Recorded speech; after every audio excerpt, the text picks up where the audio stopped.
नमस्कार। आप सभी का स्वागत है किस्से और कहानियों में टेल्स फ्रॉम दी हार्ट। आज हम बृहस्पतिवार की व्रत कथा के बारे में सारी की सारी जानकारी प्राप्त करेंगे, क्योंकि कोई भी व्रत करते हैं तो उसका महत्व जानकारी होना जरूरी है। और आपको वीडियो लंबी लगती है तो थोड़ा स्किप करके देख सकते हैं। बृहस्पतिवार का दिन भगवान विष्णु और देवताओं के गुरु बृहस्पति देव को समर्पित है। बृहस्पति देव के देवताओं का गुरु होने के कारण ही इस दिन को गुरुवार के नाम से भी जाना जाता है। बृहस्पतिवार के दिन भगवान विष्णु की बृहस्पति देव के रूप में पूजा का विधान है। बृहस्पतिवार व्रत का महत्व। यह व्रत अत्यंत फलदायी है। गुरुवार को व्रत उपवास करके यह कथा पढ़ने से बृहस्पति देवता प्रसन्न होते हैं। बृहस्पति देव को बुद्धि का कारक माना जाता है। अनुराधा नक्षत्र युक्त गुरुवार से व्रत प्रारंभ करके 7 गुरुवार उपवास करने से बृहस्पति ग्रह की हर पीड़ा से मुक्ति मिलती है। गुरुवार का व्रत पूरे श्रद्धा भाव से करने पर व्यक्ति को गुरु ग्रह का दोष खत्म हो जाता है तथा गुरु कृपा प्राप्त होती है। इस दिन व्रत करने से व्यक्ति को सारे सुखों की प्राप्ति होती है। बृहस्पतिवार व्रत की विधि। पोष माह को छोड़कर किसी भी हिंदी महीने से बृहस्पतिवार के व्रत की शुरुआत कर सकते हैं। व्रत की शुरुआत शुक्ल पक्ष से करना शुभ माना जाता है। नियम के अनुसार बृहस्पतिवार की लगातार 7 या 16 व्रत रखने चाहिए तथा 8वें या 17वें बृहस्पतिवार को उद्यापन किया जाता है। लेकिन इस बीच यदि महिलाओं को मासिक धर्म होता है तो उन्हें उस बृहस्पतिवार का को छोड़कर अगले बृहस्पतिवार से व्रत की गिनती करनी चाहिए। गुरुवार की पूजा विधि विधान के अनुसार की जानी चाहिए। व्रत वाले दिन सुबह उठकर बृहस्पति देव का पूजन करना चाहिए। बृहस्पति देव का पूजन पीली वस्तुएं, पीले फूल, चने का दाल, मुनक्का, पीली मिठाई, पीले चावल और हल्दी चढ़ाकर किया जाता है। अगर ये पूजा केले के पेड़ के सामने कर रहे हैं तो छोटा पीला कपड़ा चढ़ाएं। पूजा के लिए एक लोटे में जल रखिए, उसमें थोड़ी हल्दी डालकर भगवान या केले के पेड़ को स्नान कराएं। इसके बाद उस लोटे में गुड़ और चने की दाल डाल दें और अगर आप केले के पेड़ की पूजा कर रहे हैं तो उसी पर इसे डाल दें। भगवान का हल्दी या चंदन से तिलक करें, पीला चावल चढ़ाएं, घी का दीपक जलाकर व्रत कथा पढ़ें। कथा के बाद उपले पर हवन करें। गाय के उपले पर घी डालकर अग्नि प्रज्वलित कर लें, उस पर हवन सामग्री डालें, गुड़ और चने की आहुति दें। 5, 7 या 11 ओम गुम गुरुवे नमः मंत्र का जाप करें। कथा और चालीसा पढ़ें और फिर आरती करें। अंत में क्षमा प्रार्थना जरूर करें। किस रंग के कपड़े पहने? बृहस्पति देव को पीला रंग अति प्रिय है, इसलिए बृहस्पतिवार को पीले रंग के वस्त्र धारण करने चाहिए। अगर पीले वस्त्र न हो तो नारंगी कपड़े भी चल सकते हैं। बृहस्पतिवार की पौराणिक व्रत कथा। प्राचीन समय की बात है। एक नगर में एक बड़ा व्यापारी रहता था। वह जहाजों में माल लदवाकर दूसरे देशों में भेजा करता था। जिस प्रकार अधिक धन कमाता था उसी प्रकार जी खोलकर दान भी करता था। परंतु उसकी पत्नी अत्यंत कंजूस थी। वह किसी को एक दमड़ी भी नहीं देती थी। एक बार सेठ जब दूसरे देश व्यापार करने गया तो पीछे से बृहस्पति देव साधु वेश में उसकी पत्नी से भिक्षा मांगी। व्यापारी की पत्नी बृहस्पति देव से बोली, हे महाराज, मैं इस दान पुण्य से तंग आ गई हूँ। आप कोई ऐसा उपाय बताएं जिससे मेरा सारा धन नष्ट हो जाए और मैं आराम से रह सकूं। मैं यह धन लुटता हुआ नहीं देख सकती। बृहस्पति देव ने कहा, हे देवी, तुम बड़े विचित्र हो। संतान और धन से कोई दुखी नहीं होता। अगर अधिक धन है तो इसे शुभ कार्यों में लगाओ, कुंवारी कन्याओं का विवाह करवाओ, विद्यालय और बाग बगीचों का निर्माण करवाओ। ऐसे पुण्य कार्य करने से तुम्हारा लोक परलोक सार्थक हो सकता है। परंतु साधु की इन बातों से व्यापारी की पत्नी को खुशी नहीं हुई। उसने कहा, मुझे ऐसे धन की आवश्यकता नहीं है जिसे मैं दान दूं। तब बृहस्पति देव बोले, यदि तुम्हारी ऐसी इच्छा है तो तुम एक उपाय करना। 7 बृहस्पतिवार घर को गोबर से लीपना, अपने केशों को पीली मिट्टी से धोना, केशों को धोते समय स्नान करना, व्यापारी से हजामत बनाने को कहना, भोजन में मांस मदिरा खाना, कपड़े अपने घर धोना। ऐसा करने से तुम्हारा सारा धन नष्ट हो जाएगा। इतना कहकर बृहस्पति देव अंतर्ध्यान हो गए। व्यापारी की पत्नी ने बृहस्पति देव के कहे अनुसार 7 बृहस्पतिवार वैसा ही करने का निश्चय किया।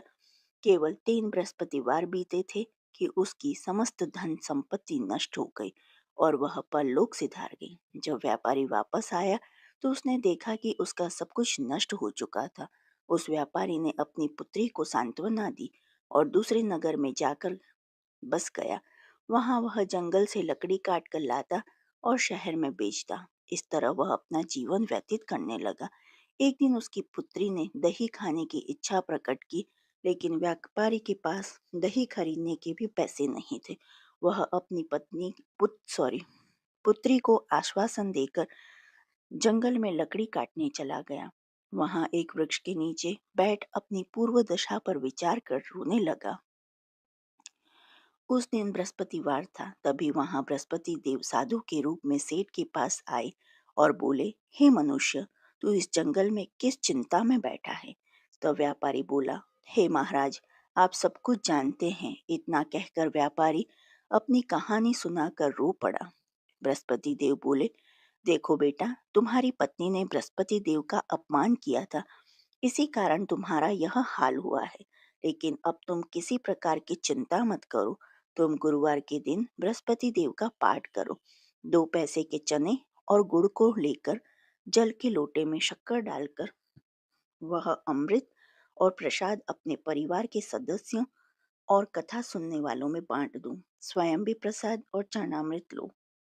भगवान तुम्हारा अवश्य कल्याण करेंगे। साधु की बात सुनकर व्यापारी बोला, महाराज, मुझे तो इतना भी नहीं बचता कि अपनी पुत्री को दही लाकर दे सकूं। इस पर साधु जी बोले, तुम लकड़ियां शहर में बेचने जाना। तुम्हें लकड़ियों के दाम पहले से चौगुने मिलेंगे, जिससे तुम्हारे सारे कार्य सिद्ध हो जाएंगे। उसने लकड़ियां काटी और शहर में बेचने के लिए चल पड़ा। उसकी लकड़ियां अच्छे दाम में बिक गई, जिससे उसने अपनी पुत्री के लिए दही लिया और गुरुवार की कथा हेतु चना गुड़ लेकर कथा की और प्रसाद बांटकर स्वयं भी खाया। उसी दिन से उसकी सभी कठिनाइयां दूर होने लगी। परंतु अगले बृहस्पतिवार को वह कथा करना भूल गया। अगले दिन वहां की राजा ने एक बड़े यज्ञ का आयोजन कर पूरे नगर के लोगों के लिए भोजन का आयोजन किया। राजा की आज्ञा अनुसार पूरा नगर राजा के महल में भोज करने गया, लेकिन व्यापारी व उसकी पुत्री तनिक विलंब से पहुंचे। अतः उन दोनों को राजा ने महल में ले जाकर भोजन कराया। जब वे दोनों लौट कर आए, तब रानी ने देखा कि उसका खूंटी पर टका हुआ हार गायब है। रानी को व्यापारी और उसकी पुत्री पर संदेह हुआ और उसका हार उन दोनों ने ही चुराया है। राजा की आज्ञा से उन दोनों को कारावास की कोठरी में कैद कर दिया गया। कैद में पड़कर दोनों अत्यंत दुखी हुए। वहां उन्होंने बृहस्पति देवता का स्मरण किया। बृहस्पति देव ने प्रकट होकर व्यापारी को उसकी भूल का आभास करवाया और उन्हें सलाह दी कि गुरुवार के दिन कैद खाने के दरवाजे पर तुम्हें 2 पैसे मिलेंगे। उनसे तुम चने और मुनक्का मंगवा कर विधि पूर्वक बृहस्पति देवता का पूजन करना। तुम्हारे सब दुख दूर हो जाएंगे। बृहस्पतिवार को कैद खाने के द्वार पर उन्हें 2 पैसे मिले। बाहर सड़क पर एक स्त्री जा रही थी। व्यापारी ने उसे बुलाकर गुड़ और चने लाने को कहा। इस पर वह स्त्री बोली, मैं अपनी बहू के लिए गहने लेने जा रही हूँ, मेरे पास समय नहीं है। इतना कहकर वह चली गई। थोड़ी देर बाद वहां से एक और स्त्री निकली। व्यापारी ने उसे बुलाकर कहा कि हे बहन, मुझे बृहस्पतिवार की कथा करनी है, तुम मुझे 2 पैसे का गुड़ चना ला दो। बृहस्पति देव का नाम सुनकर वह स्त्री बोली, भाई, मैं तुम्हें अभी गुड़ चना लाकर देती हूँ। मेरा इकलौता पुत्र मर गया है, मैं उसके लिए कफन लेने जा रही थी, लेकिन मैं पहले तुम्हारा काम करूंगी। उसके बाद अपने पुत्र के लिए कफन लाऊंगी। वह स्त्री बाजार से व्यापारी के लिए गुड़ चना ले आई और स्वयं भी बृहस्पति देव की कथा सुनी। कथा के समाप्त होने पर वह स्त्री कफन लेकर अपने घर गई। घर पर लोग उसके पुत्र की लाश को राम नाम सत्य है कहते हुए शमशान ले जाने की तैयारी कर रहे थे। स्त्री बोली, मुझे अपने लड़के का मुख देख लेने दो। अपने पुत्र का मुख देखकर उस स्त्री ने उसके मुंह में प्रसाद और चरणामृत डाला। प्रसाद और चरणामृत के प्रभाव से वह पुनः जीवित हो गया। पहली स्त्री जिसने बृहस्पति देव का निरादर किया था, वह जब अपने पुत्र के विवाह हेतु पुत्र वधू के लिए गहने लेकर लौटी और जैसे ही उसका पुत्र घोड़ी पर बैठकर निकला, वैसे ही उस घोड़ी ने ऐसी उछाल मारी कि वह घोड़ी से गिरकर मर गया। यह देख स्त्री रो रो कर बृहस्पति देव से क्षमा याचना करने लगी। उस स्त्री की याचना से बृहस्पति देव साधु के वेश में वहां पहुंचकर कहने लगी, हे देवी, तुम अधिक विलाप करने की आवश्यकता नहीं है। यह बृहस्पति देव का अनादर करने के कारण हुआ है। तुम वापस जाकर मेरे भक्त से क्षमा मांगकर कथा सुनो, तभी तुम्हारी मनोकामना पूर्ण होगी। जेल में जाकर उस स्त्री ने व्यापारी से माफी मांगी और कथा सुनी। कथा के उपरांत वह प्रसाद और चरणामृत लेकर अपने घर वापस गई। घर आकर उसने चरणामृत अपने मृत पुत्र के मुख में डाला। चरणामृत के प्रभाव से उसका पुत्र भी जीवित हो उठा। उसी रात बृहस्पति देव राजा के स्वप्न में आए और बोले, हे राजन, तूने जिस व्यापारी और उसकी पुत्री को जेल में कैद कर रखा है वह बिल्कुल निर्दोष है। तुम्हारा तुम्हारी रानी का हार वहीं खूंटी पर टंगा है। दिन निकला तो राजा रानी ने हार खूंटी पर लटका हुआ देखा।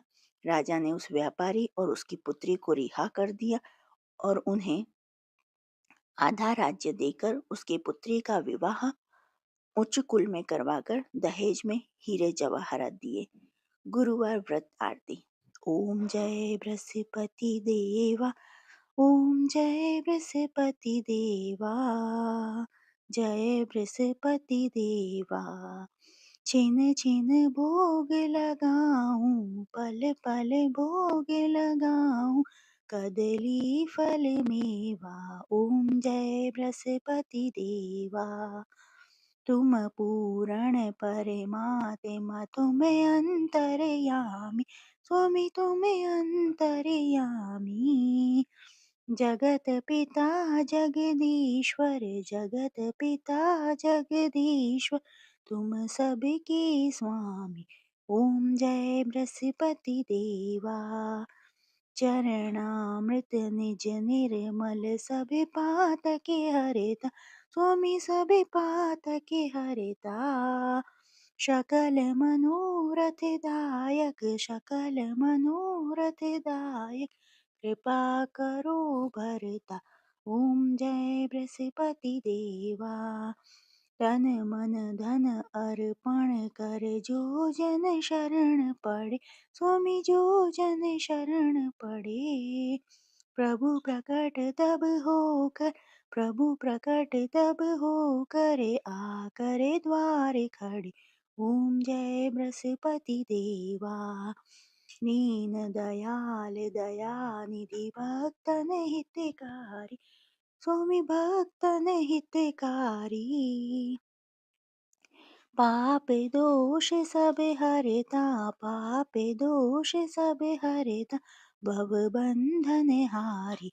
ओम जय बृहस्पति देवा। सकल मनोरथ दायक, सब संशय तारो, स्वामी सब संशय तारो। विषय विकार मिटाओ, विषय विकार मिटाओ, संतन सुखकारी। ओम जय बृहस्पति देवा। जो कोई आरती तेरी प्रेम सहित गावे, स्वामी प्रेम सहित गावे। ज्येष्ठानंद बंद सो सो, ज्येष्ठानंद बंद सो सो, निश्चय पावे। ओम जय बृहस्पति देवा।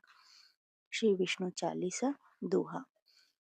विष्णु सुनिए विनय सेवक के, चितलाए किरत कुछ वर्णन करूं, दीजिए ज्ञान बताए। चौपाई।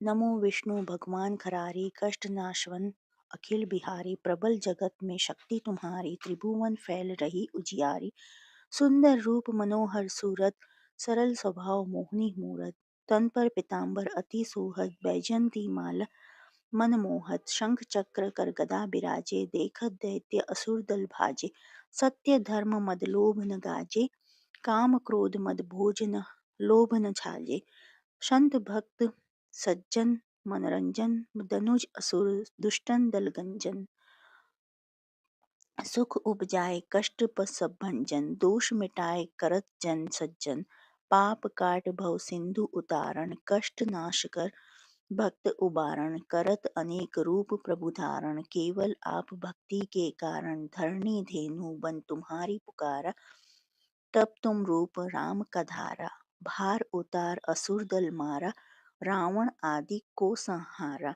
आप विराह रूप बनाया हरणाक्ष को मार गिराया धर मत्स्य धन सिंधु बनाया 14 रत्नन को निकलाया अमिलख असुरन द्वंद मचाया रूप मोहनी आप दिखाया देवन को अमृत पान कराया असुरन को छवि से बहलाया कूर्म रूप धर सिंधु मझाया मंद्राचल गिरि तुरत उठाया शंकर का तुम फंद छुड़ाए भस्मासुर को रूप दिखाए वेदन को जब असुर डुबाया कर प्रबंध उन्हें ढूंढवाया मोहित बनकर खलही नचाया उसे ही कर से भस्म कराया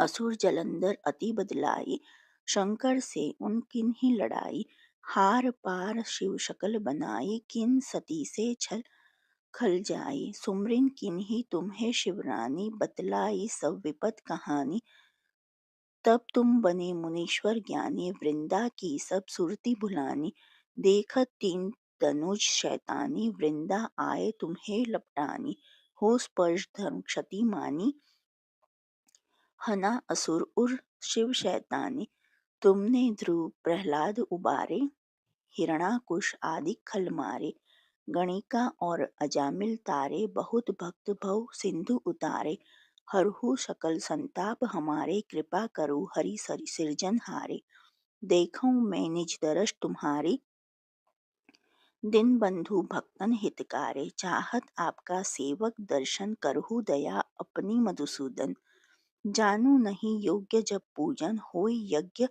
स्तुति अनुमोदन शीलदाय संतुष्ट सुलक्षण विदित नहीं व्रत बोध विलक्षण करहूँ आपका किस विधि पूजन कुमति विलोक होत दुख भीषण करहु प्रणाम कौन विधि सुमिरन कौन भांति में करहु समर्पण सुर मुनि करत सदा से उकाई हर्षित रहत परम गति पाई दिन दुखिन पर सदा कहाई निज जन जान लेव अपनाई पाप दोष संताप नसाओ भव बंधन से मुक्त कराओ सुख संपत्ति देख सुख उपजाओ निज चरणन का दास बनाओ निगम सदा ये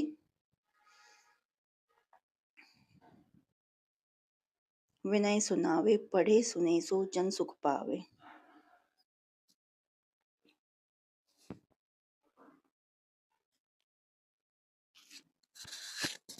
गुरुवार पूजा मंत्र शांतकारं भुजगशयनं पद्मनाभं सुरेशं विश्वधारं गगनशयनं मेघवर्णं शुभांगं लक्ष्मीकान्तं कमलनयनं योगी वेदैर्यानगम्यम् ॐ नमो नारायण नमोः ॐ नमो भगवते वासुदेवाय श्री कृष्ण गोविंद हरे मुरारी हे नाथ नारायण वासुदेवाय ओम नारायण विद्याय वासुदेवाय धीमहि तन्नो विष्णु प्रचोदयात् ओम ब्रीं बृहस्पते नमः ओम क्लीं बृहस्पताय नमः ओम ग्रां ग्रीं ग्रौं सः गुरवे नमः ओम ऐं ह्रीं श्रीं बृहस्पताय नमः ओम गुं गुरवे नमः गुरुवार व्रत उद्यापन विधि इस व्रत का उद्यापन करने के लिए सुबह समय से उठकर तैयार हो जाएं और पूजा घर में गंगा जल को छिड़क कर अच्छे से साफ कर लें और ध्यान रखें कि पीले वस्त्र ही पहने। पूजा घर को साफ करने के बाद या अलग से आसन लगाकर उस पर भगवान विष्णु की प्रतिमा को स्थापित करें। उसके बाद मंदिर या अपने घर के आसपास स्थित केले के पेड़ की पूजा अर्चना करें। जल चढ़ाकर दीपक जलाएं। फिर षोडशो उपचार पूजन विधि से विष्णु जी का पूजन करें। अब घर आकर वहीं बैठकर कथा करें। उसके बाद प्रसाद लोगों में बांटें। उसके बाद श्री हरि के मंत्रों का उच्चारण करके यदि कोई गलती हो तो उसके लिए क्षमा मांगे। गुरुवार उद्यापन विधि के लिए आवश्यक सामग्री: धोती 1 जोड़ा, पीला कपड़ा 1.25 मीटर, जनेऊ 1 जोड़ा, चने की दाल 1.25 किलो, गुड़ 250 ग्राम, पीला फूल या फूल माला, दीपक 1, घी 250 ग्राम, धूप 1 पैकेट, हल्दी पाउडर 1 पैकेट, कपूर 1 पैकेट, क्षमा सिंदूर 1 पैकेट, बेसन के लड्डू 1.25 किलो, मुनक्का 25 ग्राम, कलश 1, आम के पत्ते, सुपारी, श्रीफल, पीला वस्त्र, केला, विष्णु भगवान की मूर्ति, केले का पेड़। जो आपको बृहस्पति भगवान की ये कहानी पसंद आई हो तो please like, share and subscribe करें।